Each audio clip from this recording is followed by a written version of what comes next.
The call came from my own chest. That's the only way I can describe it. 3 in the morning. A fist squeezing from the inside.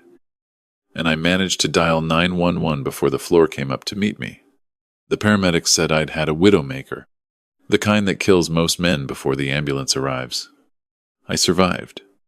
What I didn't know, lying in that ICU bed with wires crossing my chest like a highway map, was that my daughter was already moving, and by the time I walked out of Lexington Memorial Hospital on my own 2 feet, she'd taken everything. My name is Frank, and I'm 68 years old, before the heart attack. I was a retired electrician living in the same house on Sycamore Creek Road that my wife Margaret and I had bought 31 years ago. We'd raised our daughter there, painted every room ourselves, built a screened porch off the back where we'd spent every summer evening until cancer took Margaret 4 years ago. I stayed in that house because every corner of it still smelled like her. Her herb garden by the kitchen window, the yellow curtains she sewed herself, the way the stairs creaked on the 3rd step, and she'd always say, "You really should fix that." Frank, I never did. I didn't want to. My daughter lived 40 minutes away in Frankfurt with her husband and their 2 kids. We talked on the phone most Sundays. She seemed fine, a little distant since Margaret passed. But grief does that to people. I didn't push. I figured we'd find our way back to each other eventually. Families do. I was in the hospital for 11 days. My daughter visited twice. She held my hand and cried and said, "Dad, you scared me to death." She brought flowers. She brought the grandkids, who drew me pictures of hearts with bandages on them. She kissed my forehead when she left and said, "Don't worry about anything. I'll handle whatever needs handling." I thanked her. I meant it. I thought she meant it too. If this story finds you tonight, I'd love to know where you're listening from. Drop your city in the comments. Let's build this community together. But let me take you back to where this really started.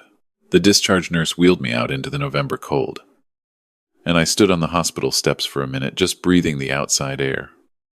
The way you do when you've been reminded that air isn't guaranteed. I called my daughter. Voicemail. I called again. Voicemail. I figured she was busy with the kids. I called a cab. When we turned onto Sycamore Creek Road and I saw my house, the first thing I noticed was the lockbox on the door, the orange kind real estate agents use. I asked the driver to wait. I walked up to my own front porch, the one I'd built with my own hands, and tried my key. It didn't fit. I tried again. I knocked, stupidly, as if I'd become a guest at my own home. I cupped my hands against the living room window. The furniture was gone. Margaret's yellow curtains were gone. There was a yard sign near the oak tree by the driveway, listed by Century 21. Call for showing availability. I sat down on the porch steps. I didn't cry. I couldn't. The shock was too clean. Too complete. Like the moment the lights go out in a room, and for a second your brain refuses to accept the darkness. I called my daughter again. This time she answered. "Dad," she said. Her voice was careful, measured, the voice of someone who had rehearsed what happened to the house. I said, "I've been meaning to talk to you about that. You were so sick." "Dad, the doctor said you might need assisted living. I was looking out for you. You listed my house. Our options are limited. The medical bills I paid off that house 16 years ago." Silence on the line. "Then, Dad, I had power of attorney while you were incapacitated. I made some decisions that needed to be made. I can explain everything, but I need you to stay calm because of your heart." I hung up. I didn't know yet about the money. I didn't know about the account she'd drained, or the documents she'd forged, or the second mortgage she'd taken out using my name while I was unconscious in the ICU. I didn't know any of that yet. All I knew was that my daughter had sold the house where her mother's curtains used to hang, and I was sitting on its porch with a hospital bracelet still on my wrist and nowhere to go. The cab driver, bless him, took me to a budget inn on Richmond Road without me having to ask twice. $47 a night. I had my wallet, my phone, and the clothes they'd given me at discharge. I had enough in checking for maybe 3 weeks if I was careful. When I got to the room, I sat on the edge of the bed and looked at the water stain on the ceiling for a long time. The next morning, I called a locksmith about a different kind of problem. The storage unit on Old Frankfurt Pike, the one Margaret and I had rented for years, held the last boxes of her things. Decorations, her mother's china, the wooden jewelry box her father had made her before he died. I had my key for that lock at least. I needed to know it was still there. I walked to a diner 2 blocks from the motel because I didn't have a car. Mine was still in the hospital parking lot. I ate eggs and toast and thought about what I actually knew versus what I was assuming. I needed a plan. Margaret always said I thought better after eggs. The motel had a maintenance man who worked the early hours. I first saw him the second morning when a pipe burst somewhere down the hall and flooded 2 rooms. He came in at 6 with his tools and a coffee thermos and fixed it before most guests were awake. He was maybe 62. 63. By hands. Quiet face. He moved around that leaking mess with the unhurried certainty of a man who'd fixed 1,000 things more complicated than a burst pipe. When he was packing up, I stopped him in the hallway. I told him the drain in my bathroom had been backing up for 2 days. He looked at me a second, then said, "Give me 20 minutes." He was done in 12. Wouldn't take anything for it. I offered him coffee from my little in-room machine. He said sure. His name was Earl, 38 years doing plumbing and heating. Mostly commercial. Now, semi-retired, and picking up maintenance work to keep busy. His wife had passed 14 months ago. Lung cancer. Non-smoker. He said it with the flat exhaustion of someone who'd stopped being angry about the unfairness of it and was just living with it now. I told him about Margaret. He nodded the way people nod when they understand exactly what you mean without needing you to say more. We drank bad coffee and watched the parking lot go from gray to pale gold as the sun came up over Lexington. He didn't ask why I was staying at a budget inn. Men like Earl understand that some things will come out when they're ready. It came out the next morning. He brought better coffee in his thermos, which I took as an invitation. I told him about the hospital, about coming home to the lockbox, about my daughter's voice on the phone. Measured, rehearsed. He listened without interrupting. When I was done, he was quiet for a moment, then said, "You need a lawyer before you do anything else." "I know," I said, "and you need to see exactly what she filed under that power of attorney. Every document, because that determines everything." He knew the process because his brother-in-law had gone through something similar a few years back. Not family stealing, just a messy estate. But the paperwork worked the same way. He told me which county clerk's office to go to, what to ask for, what I was legally entitled to see as the primary property owner. He offered to drive me. I told him I couldn't ask that. He said, "You're not asking. I'm offering." Different thing.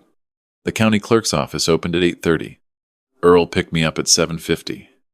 In those records, I found the first piece of what my daughter had actually done. The power of attorney document she'd filed was legitimate. I'd signed one years ago at a lawyer's office. The standard kind married couples do. Naming Margaret and then our daughter as successor. Responsible planning. The lawyer had called it. Margaret was gone. So when I went into the hospital, my daughter had full legal authority to act on my behalf. The problem was what she'd done with that authority. She'd listed the house on October 14th. 6 days after I was admitted, she'd authorized a cash-out refinance on November 2nd. The day before I was discharged, pulling out $180.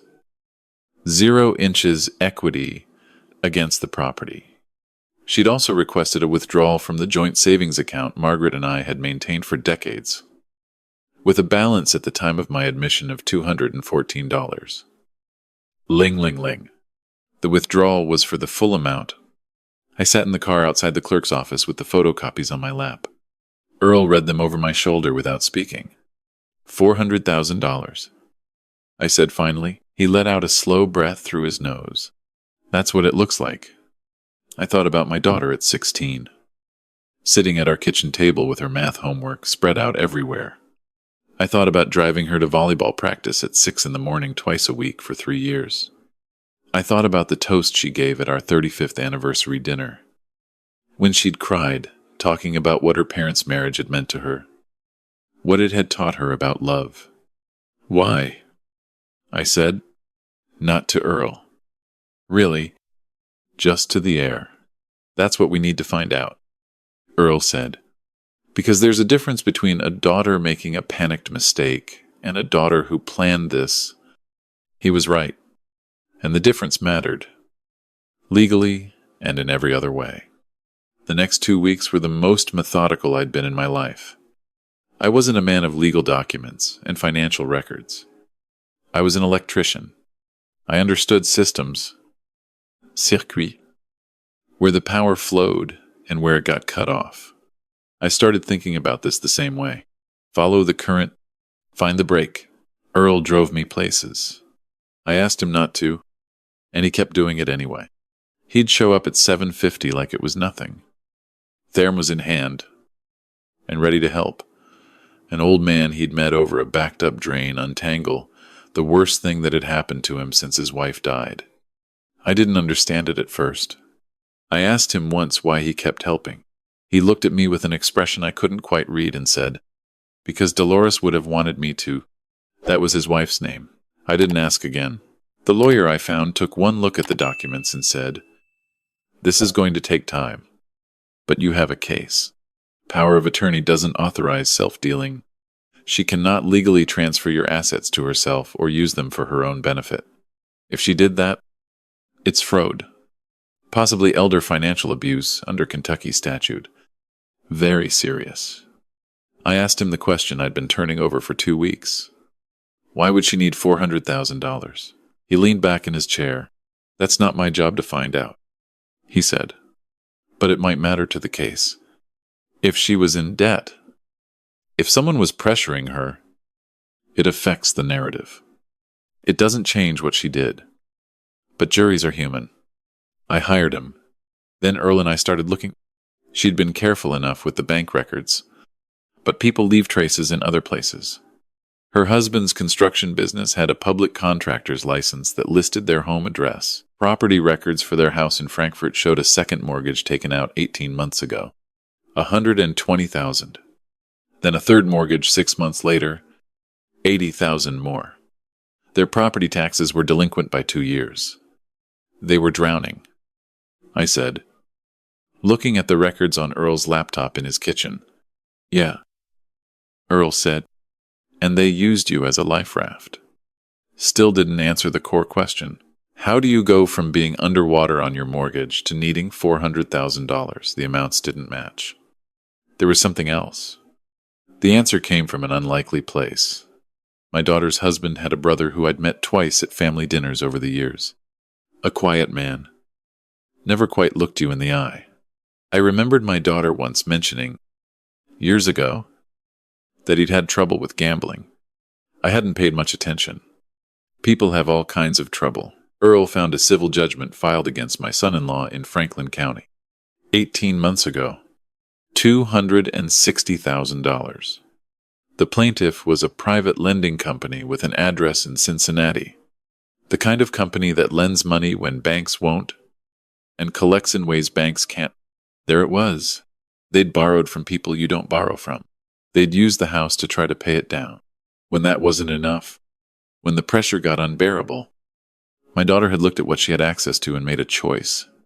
A terrible, criminal, unforgivable choice. But a choice made in the specific desperation of someone who is genuinely afraid. I sat with that for 3 days. I won't lie and say it didn't matter. It mattered enormously. There's a difference between a daughter who looks at her sick father as an opportunity and a daughter who loves her father but is so frightened that she does something she can never take back. I don't know which one she was. Maybe both. But it didn't change what had to happen next. I called her on a Thursday evening. I didn't tell her what I knew. I just said I'd like to meet for coffee. Neutral ground. She named a place in Frankfurt. I said fine. Earl drove me. He waited in the parking lot like Henry had waited in the story I'd once heard somewhere. The kind of story that makes you feel less alone. He parked where he could see the door and told me to text him if anything felt wrong. My daughter was already there when I arrived. She looked thin, the kind of thin that happens when you're not sleeping. When I sat down across from her, her eyes moved to my hands, to the folder I'd placed on the table. "You found out?" she said. "Not a question." "I did." She looked at the table. Her hands were wrapped around a coffee cup she wasn't drinking from. For a moment, she looked exactly like she had at 16, sitting at our kitchen table with a math problem she'd gotten wrong, waiting for me to be disappointed. "Dad, you took everything your mother and I built," I said. My voice was steady. I'd rehearsed this, not to be cold, but because I knew if I wasn't steady, I'd either break apart or say things I couldn't take back.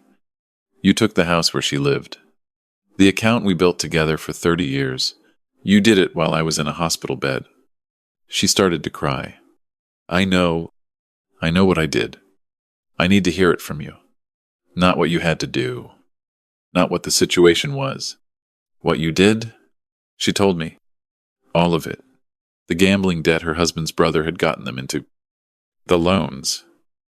The threats she said were real and frightening. The panic that had spread across every corner of their lives for almost 2 years. She told me she'd convinced herself it was temporary. That she'd pay everything back before I ever knew. That I'd never have to find out. She told me she loved me. She said it 3 times. I listened to all of it. Then I slid the documents across the table. The power of attorney filings, the withdrawal records, the refinance authorization, my lawyer's summary letter. "You have 30 days. I said, "Full restitution. The sale of the house needs to be reversed or the proceeds returned. Every dollar from the account. If you do that, if you make it right, I will talk to my lawyer about what comes next. If you don't, I go to the Kentucky Attorney General's office. What you did is elder financial abuse under state law. It's also bank fraud. Federal territory." She stared at the documents. I watched her realize, truly realize, that this wasn't something that could be smoothed over with tears and explanations. "I don't have it," she whispered. "It's gone. All of it." "I know," I said. "I know it's gone, but the debt you were in is now my lawyer's problem. And the people you borrowed from are now their problem. What you need to decide is whether you're going to face what you did or make this uglier than it has to be." I stood up and left. I cried in Earl's truck. Not for long. Just for the length of one traffic light. Then I stopped. Because crying doesn't build anything. Earl didn't say a word. He just drove. My daughter did not make it right within 30 days. On day 22, my lawyer got a call from her lawyer offering a partial repayment plan. My lawyer explained, patiently, that we were past that conversation.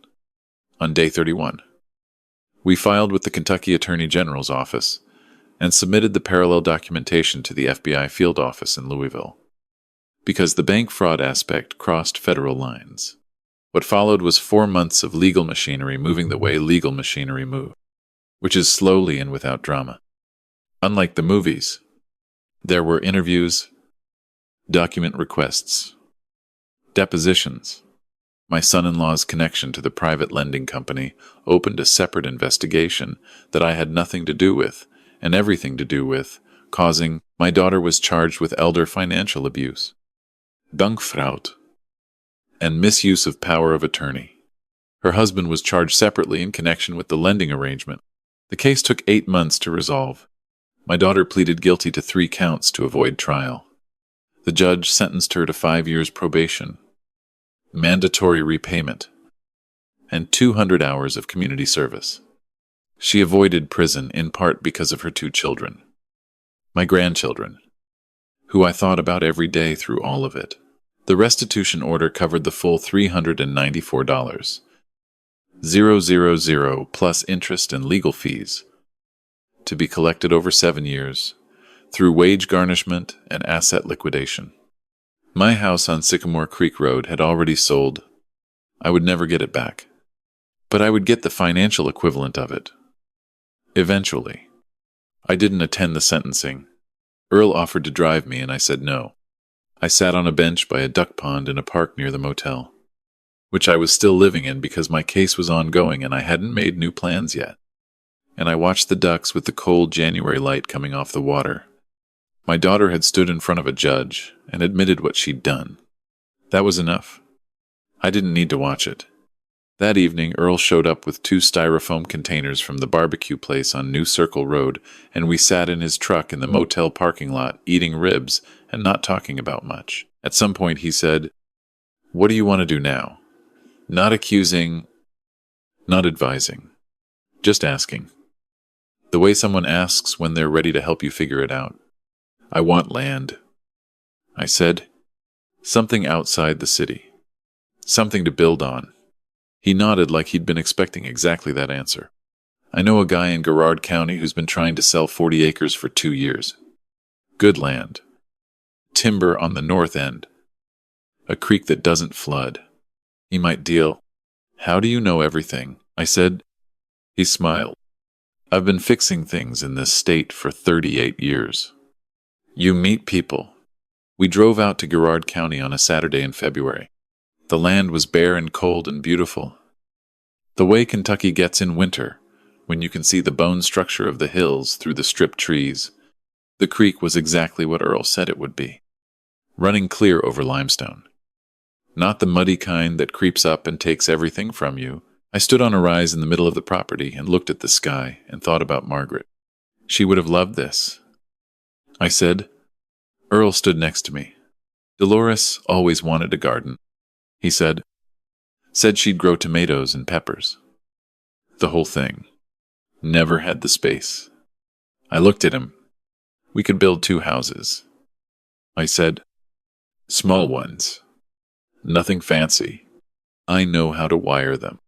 You know how to plumb them." He didn't answer right away. He looked at the creek and the timberline and the winter sky. Then he said, "I'd need to put in a proper workshop." "Deal." I said.